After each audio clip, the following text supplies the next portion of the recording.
en cualquier espacio público que ustedes imaginen. Las clases de civismo ya regresaron a partir del 2008, pero 25 generaciones no las tuvieron. ¿Qué es lo que sucede cuando 25 generaciones no tienen clases de civismo? ¿Qué era lo que el civismo nos enseñaba?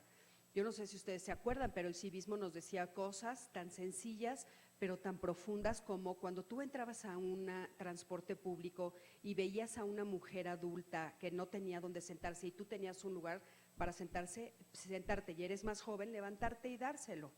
Si de repente ibas caminando por la calle y veías el alto de los coches, tenías que frenarte. Ahora vemos que todo el mundo pasa corriendo, no importa.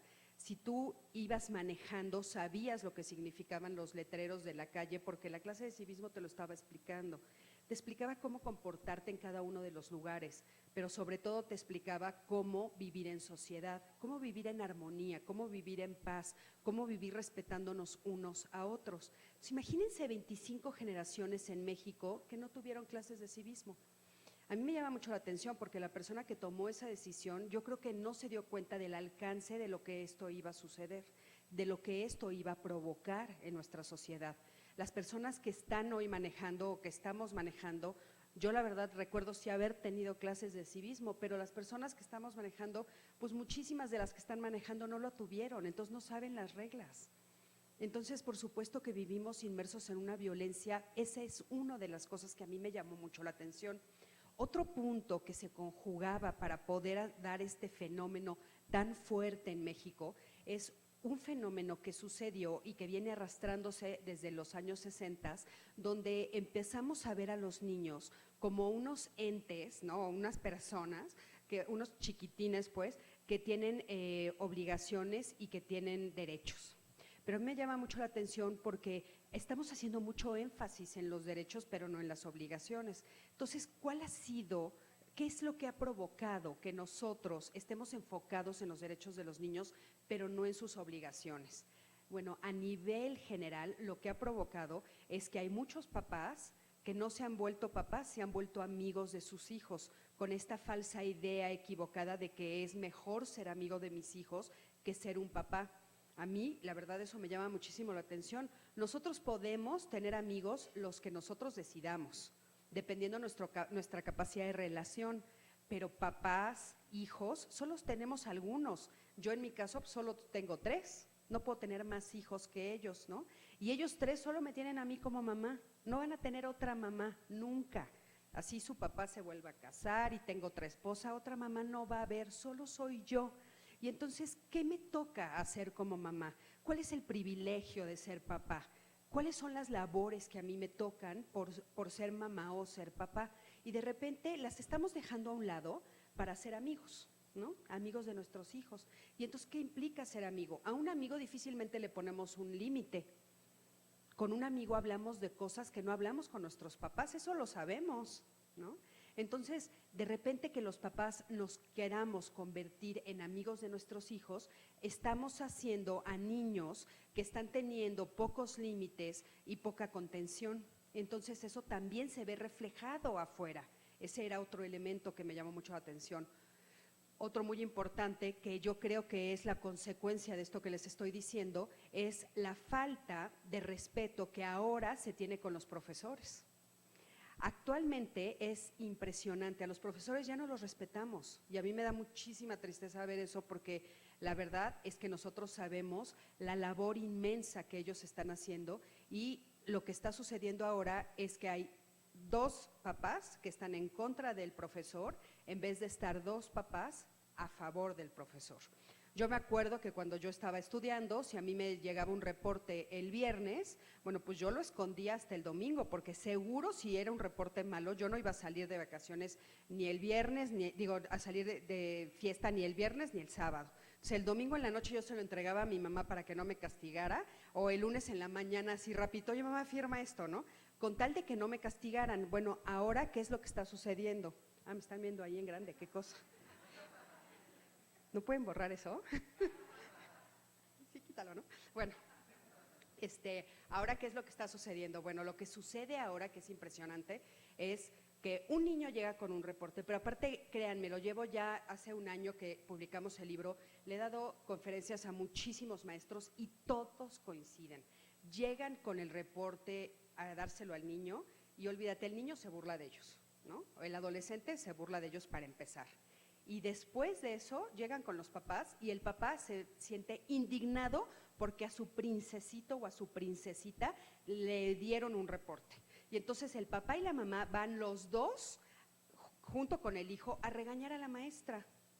Entonces imagínense ese fenómeno, lo que significa. O sea, nosotros estamos dándole un poder desde muy pequeñitos a los niños, un poder que antes no tenían, pero sobre todo los estamos dejando abandonados. Están solos. Antes nosotros teníamos a 3 adultos que nos decían qué hacer y cómo hacerlo. A veces eran agresivos, a veces eran violentos, a veces eran muy estrictos, pero teníamos a 3 adultos mínimo que nos decían, oye, fíjate que por ahí no va, te tienes que portar de esta manera, o así no se trata, o así no se habla. Ahora no tienen a nadie, los tenemos abandonados. Entonces, esos fenómenos juntos, más por supuesto todo lo que tiene que ver con la violencia que estamos viviendo nosotros en lo cotidiano, lo estamos viendo todo el tiempo, lo estamos viendo en los medios de comunicación. Yo no sé si ustedes se acuerdan, pero cuando yo era más chica, mi mamá me decía, Cristina, ya viene la nota roja, vete a dormir, si estábamos viendo noticias. Las noticias no hablaban de la nota roja hasta el final del noticiero para que los niños no la escucháramos. Ahorita todo es nota roja. Yo intento buscar una noticia positiva y te cuesta sangre. En el programa de radio, que por cierto ya ahorita ya no lo estoy teniendo, pero espero tenerlo próximamente otra vez, decidimos hacer, Odette Rodríguez y yo, que ella es la que me ayudó a hacer el manual, que ahorita les voy a contar de un manual que incluye el libro, decidimos hacer en el programa de radio una sección de noticias positivas, porque cuando yo llegué a Canal 11, una de las propuestas que yo tenía era, ¿por qué no hacemos como una sección de cosas positivas, como lo bueno del mundo, como, ¿no? Y me dijeron, Cristina, para empezar en Canal 11 no se venden los programas, ustedes saben que no tenemos, ¿cómo se llama? Anuncios, no tenemos anuncios, pero me decían, Cristina, nadie lo va a ver. Y yo, ¿cómo que nadie? A nadie le va a interesar noticias positivas o cosas buenas. O sea, lo que más se ve es lo negativo y la violencia, ¿no? A mí me llamó muchísimo la atención. Entonces, bueno, en el programa de radio dije, voy a hacer mi sección de noticias positivas. Les juro que me costaba sangre. O sea, era muy difícil encontrar noticias positivas. O había una noticia positiva que se repetía por 3 semanas. O sea, no es que no existan, es que no las resaltamos. No es que no estén sucediendo cosas increíbles en el mundo, es que no las resaltamos, insisto. Yo estoy convencida que somos más en México las personas que nos levantamos todos los días honestamente a trabajar, estudiar, a ganarnos la vida, que los que son malos. Y sin embargo de nosotros no hablan en los medios de comunicación, hablan de los otros, ¿no? Y nos tienen un poco como apanicados. Pero más que nada, eso que provoca a nivel de la familia, pues provoca mucha ansiedad, provoca que tú tengas miedo, provoca violencia interna.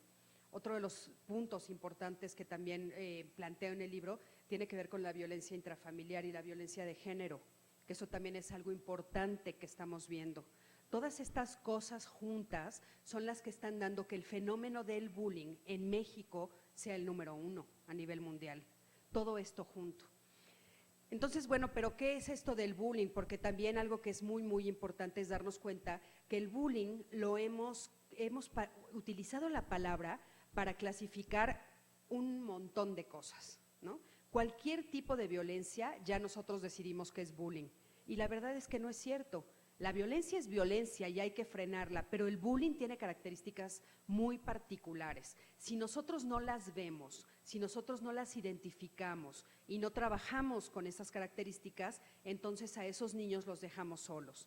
¿Y cuáles son las consecuencias? Pues nosotros hemos visto que hay consecuencias gravísimas, hasta la muerte, ¿no?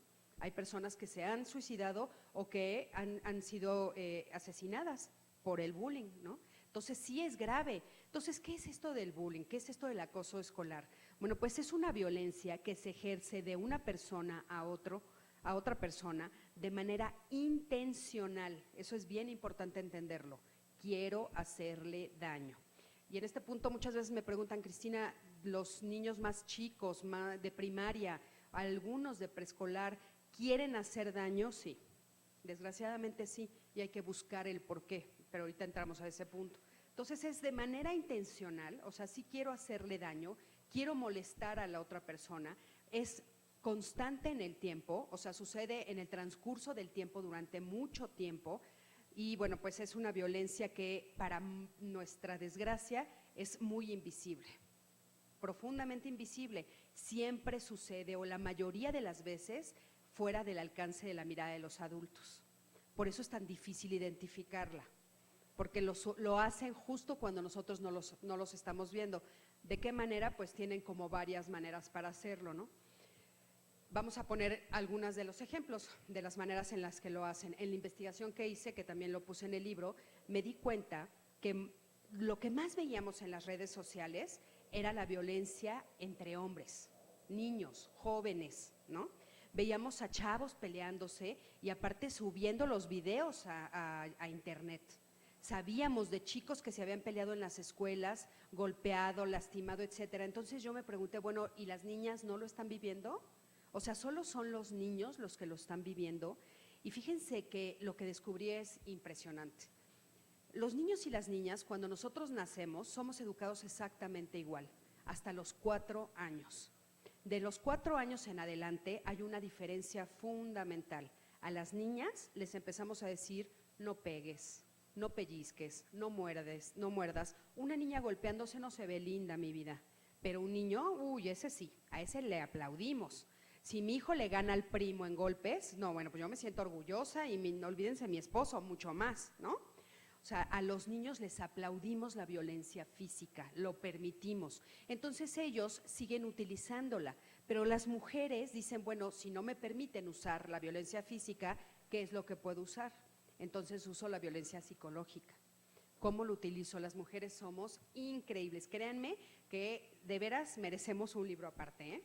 De todas las formas en las que ejercemos la violencia, es gruesísimo. Pero una de las que les voy a poner de ejemplo, que a mí me parece de las más graves, es lo que nosotros, lo que las mujeres hacemos es que excluimos socialmente. Las mujeres excluimos, dejamos de hablar, hacemos la ley del hielo, no volvemos a hablar con alguna de nuestras amigas o nuestros amigos, o sea, hacemos a un lado. Y los estudios nos dicen, y justamente ayer yo estaba en un curso estudiando sobre la felicidad, y los estudios nos dicen que una de las cosas más dolorosas a nivel emocional que existen es la exclusión social. Y las niñas eso hacen, excluyen socialmente. Duele a tal grado que duele como si te doliera algo físico. Te duele el alma, te duele el cuerpo, no sabes qué hacer. Y eso es lo que hacen las niñas. Entonces es gravísimo y tenemos que estar atentos. Pero ¿cómo nos podemos dar cuenta que una niña está haciendo eso o que un niño está haciendo bullying, ¿no? Entonces, bueno, pues tenemos como varios elementos importantes que pueden poner atención. O sea, definitivamente somos los adultos los que tenemos que estar atentos. Pero ¿qué pasa con los jóvenes que están estudiando, por ejemplo, como ustedes en la universidad, ¿no? Bueno, pues hay un elemento fundamental que es el que puede salvar, es el testigo. Para el bullying hay una triada, que son el que lo hace, el que lo sufre y el que es testigo. El testigo es aquel que filmó ese video y lo subió a YouTube. Ese es el testigo. El testigo es aquel que solo se queda callado y observa, o que solo se queda parado y sonríe, o el que aplaude. ¿Y por qué razón lo hace? Por miedo. Porque no quiere ser ahora el blanco de las agresiones. Entonces, las personas que son testigos son las que pueden ayudar a erradicarlo de una manera puntual. Y algo tristísimo, a nivel de secundaria y de primaria, nos hemos dado cuenta también que un testigo más ha sido los maestros. Los maestros se han convertido en testigos. Y la pregunta era, ¿por qué los maestros se han convertido en testigos y no hacen nada? Y es muy clara la respuesta, por lo que les acabo de dar. Les hemos quitado a los maestros el poder que ellos antes tenían o la fortaleza que ellos tenían para poder dar órdenes y poder decir basta. Ahora los maestros tienen pánico porque lo que han sucedido, lo que han estado ellos viendo es que los corren de la escuela y ellos también a su vez pues, son padres de familia, son madres, necesitan ese dinero. Los están corriendo de las escuelas, los demandan. Hay muchos profesores con demandas de los papás porque cómo se le ocurrió decirle a su hijo que estaba mal haciendo algo, ¿no? O ponerle un alto. Entonces también los maestros están siendo testigos de esto, ¿no?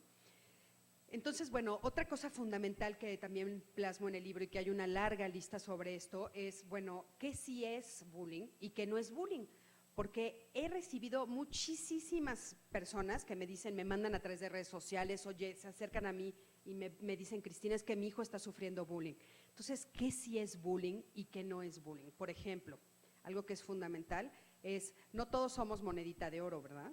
Para caerle bien a todos. Si no le caemos bien a todos, pues no nos están haciendo bullying. O sea, no puedo ser la cereza del pastel, ¿no?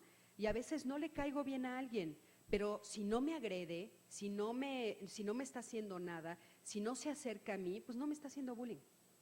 También, por ejemplo, me marcan mucho el típico niño o la típica niña que es súper mandón, que para las profesoras de más chicos, de niveles más chicos, obviamente no en la universidad, tal vez en la universidad también, pero pues son los típicos que son los mandaderos, ¿no? Y entonces tú reparte las hojas y tú pon en orden al salón, porque tienen voz de mando, son gritones y tienen voz de mando, y a todo el salón se lo traen así. Yo digo que esos niños tienen alma de maestro, nada más, ¿no? Pero no son bullies, o sea, no están haciendo el bullying. Otra cosa que no es bullying es cuando no me invitan a una fiesta. Primero tengo que averiguar por qué. Hace poco, hace unas 2 semanas, llegó un papá muy preocupado a mi consultorio y me dice, Cris, estoy muy angustiado porque a mi hija chiquita de 7 años, a todos los niños los invitaron a la fiesta menos a ella, ¿no?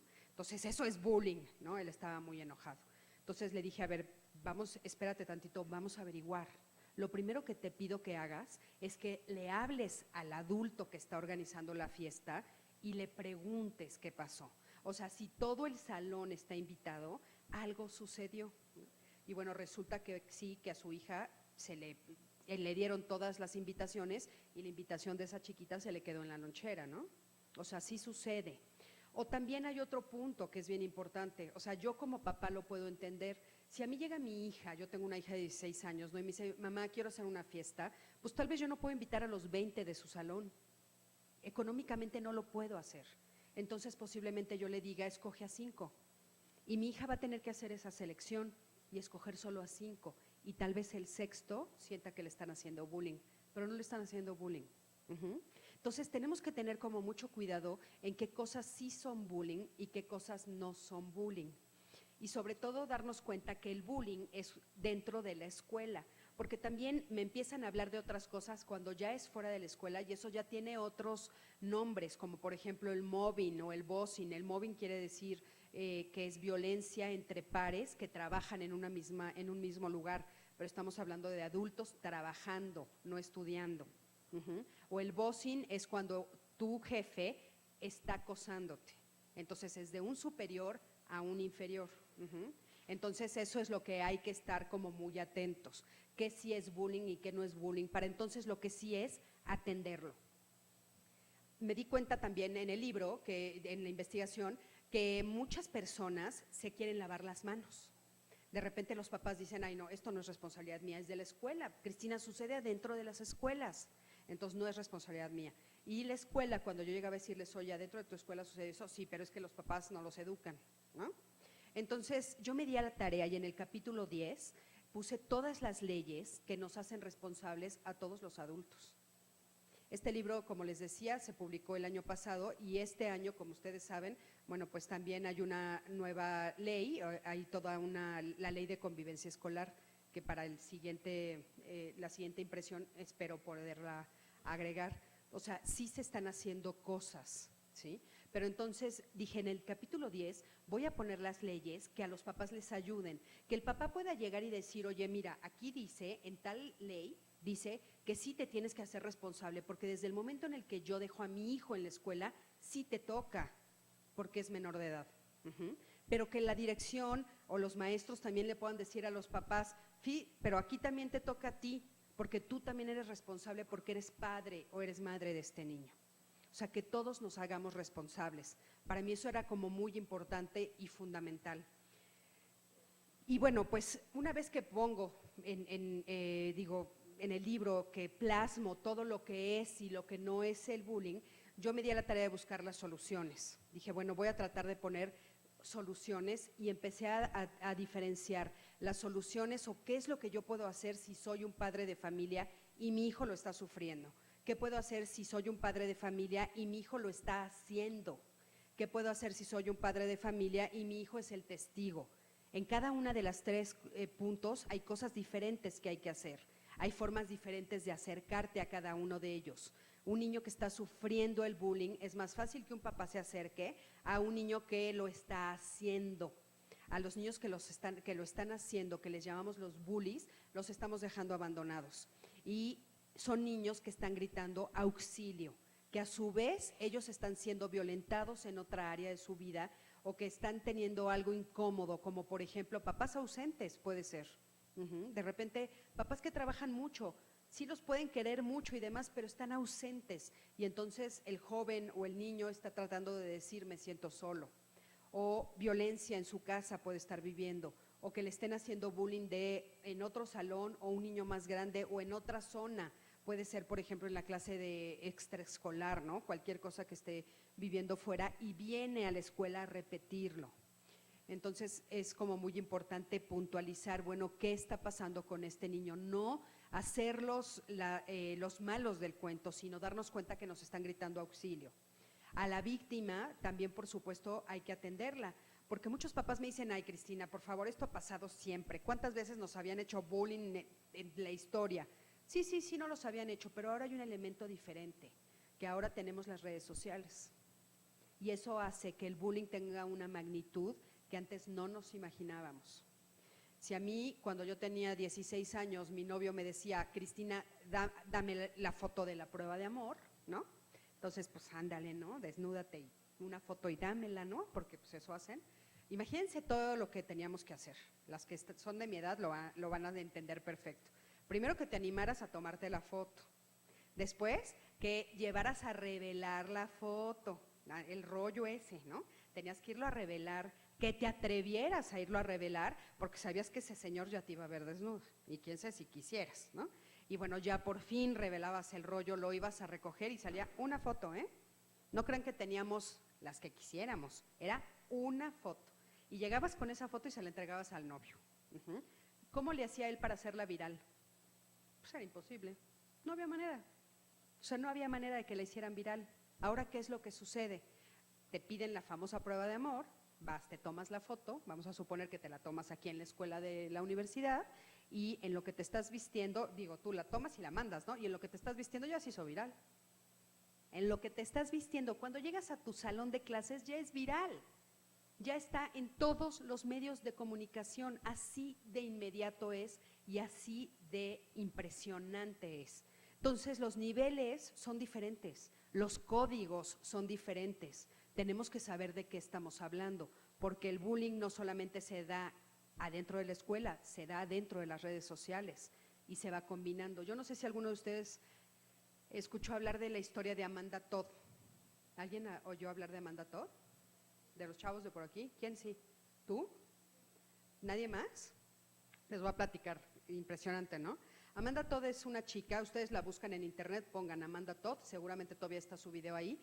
Es una niña que está enseñando por medio de tarjetas, ella está en silencio y hay una música de fondo, está contándote toda su historia, todo el abuso que ella sufrió. Ella hace lo que les conté, ella le piden una foto, su novio, y ella se lo da, se le da la foto, le manda la foto. Y entonces, un año después, le llega un mensaje a través de las redes sociales que si no manda más fotos de esta misma manera, o sea, desnuda, entonces van a hacer esa que tienen viral. Ella dice, ay, no puede ser, ella ya había terminado con el novio, no era el novio, no sabía si era el novio, pero ya había terminado ella con el novio, lo ignora, pues al día siguiente se hizo viral. Y bueno, no les cuento más, vean la historia, lo único que sí les quiero decir es que Amanda, una semana después de ese video, se suicidó.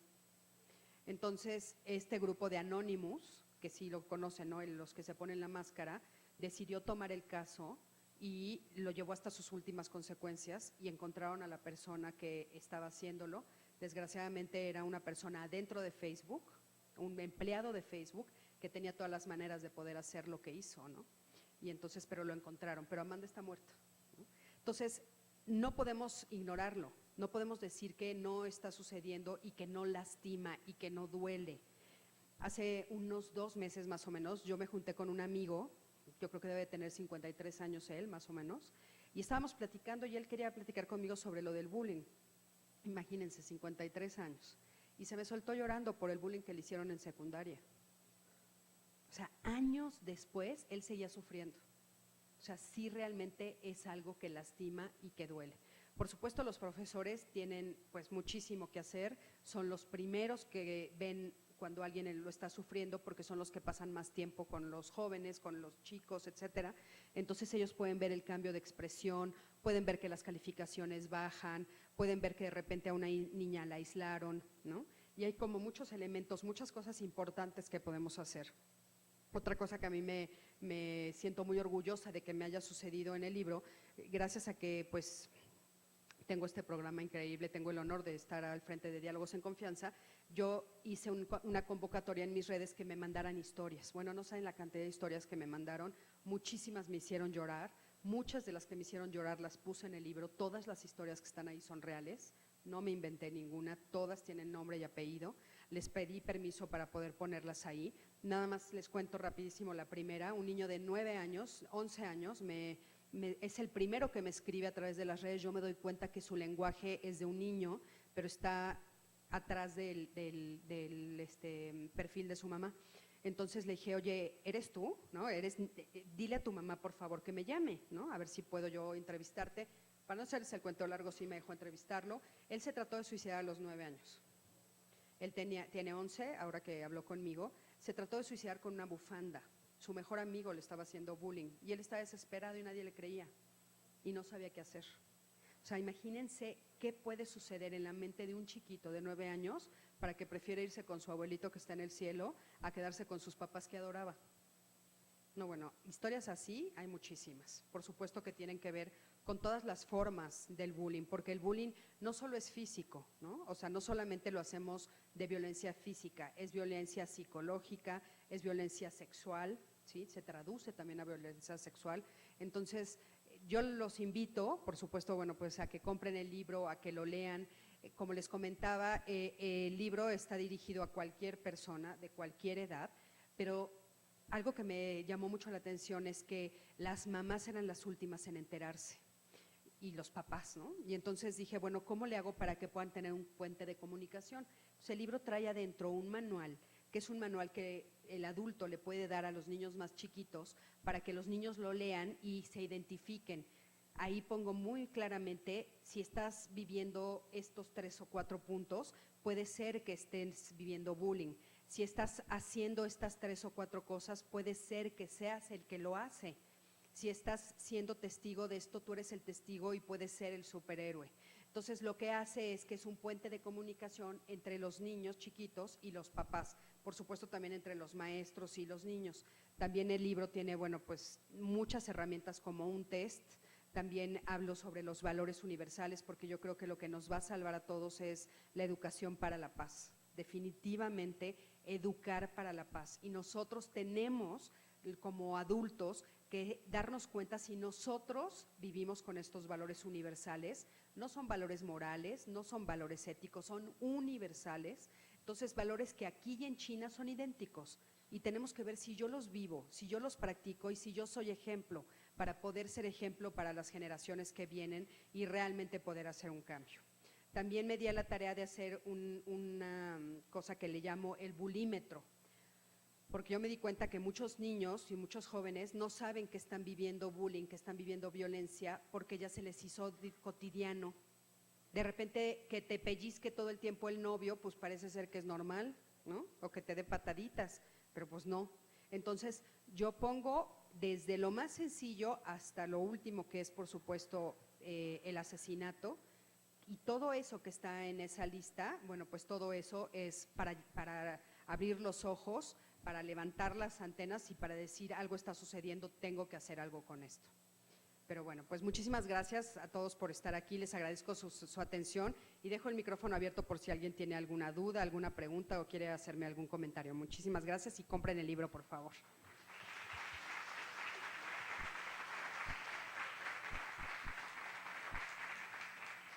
Bueno, Bueno, Cristina, te agradecemos mucho habernos platicado de la obra y si alguien tiene alguna duda, por favor les pido que levanten la mano y por orden vamos a ir respondiendo sus preguntas.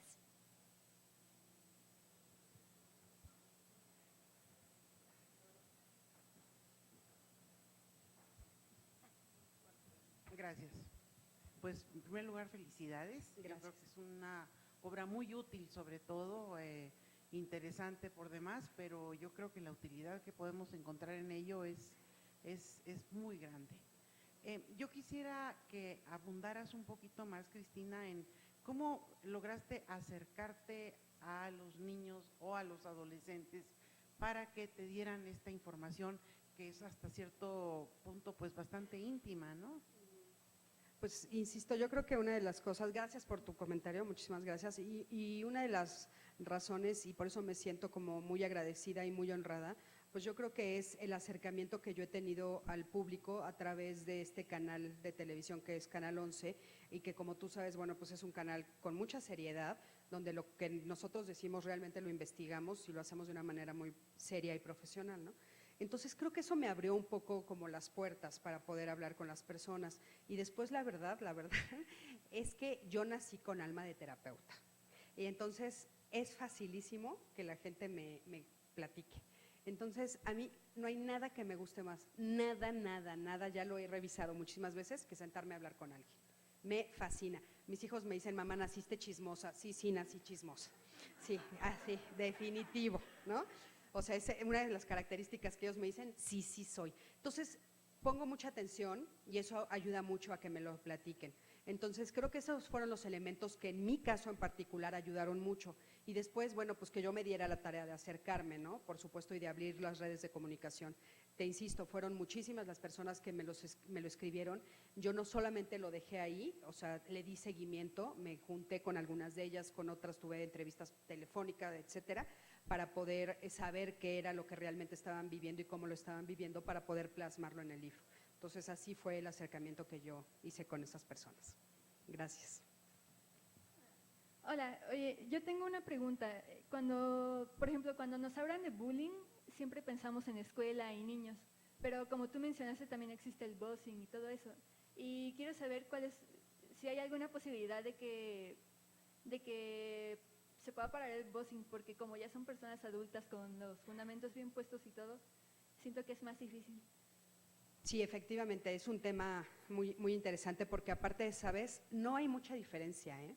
A mí me da mucha risa porque cuando yo era más joven y estaba por entrar al mundo de los adultos, me acuerdo que mi papá me dijo, ay, Cris, no tienes idea del mundo que vas a entrar. El mundo de los adultos es un mundo cruel y es un mundo, no, pobre de mi papá, que amo y adoro, pero yo cuando entré al mundo de los adultos a mí me dio mucha risa porque yo me di cuenta que el mundo de los adultos es idéntico al mundo de los niños, solamente estamos más altos y tenemos más edad. Eso es todo, la verdad. Y hacemos las mismas cosas. O sea, el mobbing, lo mismo que sucede, la exclusión social, el molestar a las personas, y ahorita te pongo un ejemplo impresionante de una persona que me lo contó, sucede de la misma manera. Nada más que hay una diferencia que es fundamental, somos adultos. Y entonces como adultos nosotros tenemos otros derechos y otras obligaciones dentro de la ley. Socialmente hablando, ya hay otras reglas para que nosotros supuestamente nos controlemos. En cambio, cuando estamos hablando de menores de edad, sí es responsabilidad de los adultos. Si yo tengo un menor de edad a mi cargo, sea mi hijo o estoy frente a un grupo, sí es mi responsabilidad. Y eso tenemos que entenderlo como sociedad. Por eso los niños no lo pueden parar solos.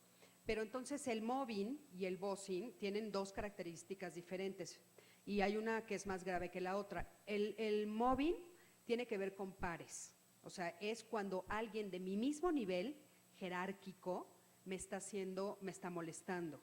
El boxing es todavía más grave porque es una persona que tiene una jerarquía más alta que yo dentro del esquema laboral y que tiene más poder que yo dentro del esquema laboral y me está haciendo acoso. Entonces, ¿cómo detenerlos? Bueno, pues yo creo que una de las maneras para detenerlo es, primero que nada, pues diciendo que existe, ¿no? O sea, se me acaba de ir la palabra, ¿cómo se dice? Acusando, pero no se dice, denunciando, gracias. O sea, lo primero que hay que hacer es denunciar, ¿no? Esto está sucediendo. Te voy a contar rapidísimo la historia de esta mujer que me lo contó, que a mí me impresionó. Ella resulta que es una mujer que estudió idiomas. Entonces era muy responsable, aparte se había divorciado, entonces para ella era muy importante mantener el trabajo, pero no solo mantenerlo, sino subir de nivel, porque ella quería ganar más dinero porque estaba recién divorciada. Entonces ella se puso a trabajar muy fuerte, logra que la contraten en otra empresa y cuando llega a la otra empresa, ella llega con esta actitud de trabajar en forma, de trabajar formal, de ser responsable y a alguien de la empresa le molestó muchísimo. Ella lo que se dedicaba era la traducción, entraba a las 9 de la mañana a la oficina y los jefes entraban a las 10 de la mañana. De 9 a 10, todos sus compañeros iban por todo el área de la oficina zapateando, abrían y azotaban los cajones, abrían y azotaban las puertas, para hacerle ruido, porque pues tú sabes que si tienes que traducir necesitas poner atención. Entonces le empezaban a hacer ruido. Ya la primera vez que se empezó a dar cuenta dijo, ¿qué está pasando? Fue a hablar con alguien de la oficina y claro, la mandaron a terapia, ¿no? Le dijeron, estás alucinando, tienes que ir a terapia, no puede ser, no está pasando esto. Escaló a niveles impresionantes, empezaron a pasar rumores de que ella olía mal y entonces la gente empezó a no quererse acercar a ella.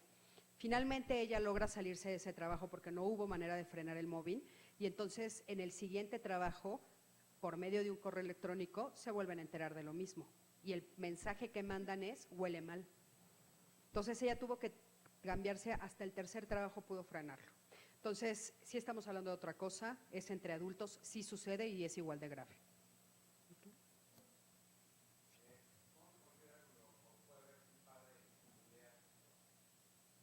Bueno, la palabra bulear, ya ves que la estamos utilizando para cualquier cosa, ¿no?